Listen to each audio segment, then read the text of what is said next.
this video, we will talk about the predefined roles that QuickBooks Enterprise gives you to help with employee role setup. You can select from 14 predefined roles. These cover common roles for most businesses. You can also customize predefined roles so you start with some existing permissions.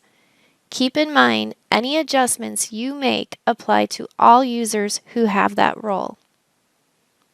Let's go to Company menu and select Users, then select Set up Users and Roles.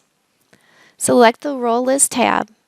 You will see the 14 predefined roles for your accountant, accounts payable, accounts receivable, admin, banking, external accountant, finance, full access, inventory, payroll processor, purchasing, sales, time tracking, and one role for view-only access.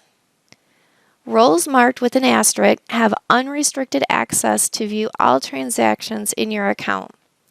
User roles that show a caret next to the role name will need an Intuit account. I will go into more detail how to set up an Intuit account in another video. Now let's select the inventory role. The description gives you information on who the role is designed for. It also shows you the users assigned to this role. Then click Edit to review its permissions. In the Area and Activities section, you can expand and collapse your header.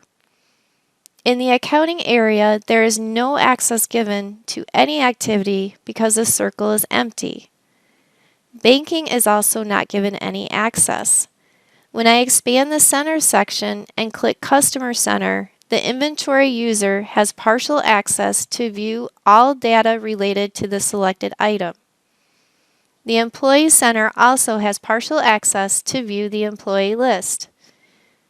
The Vendor Center has full access to view, create, modify, delete, print, and view balances.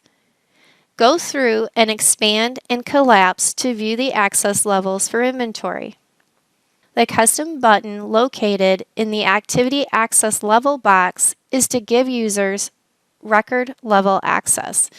This is a new feature in 2021 QuickBooks Enterprise.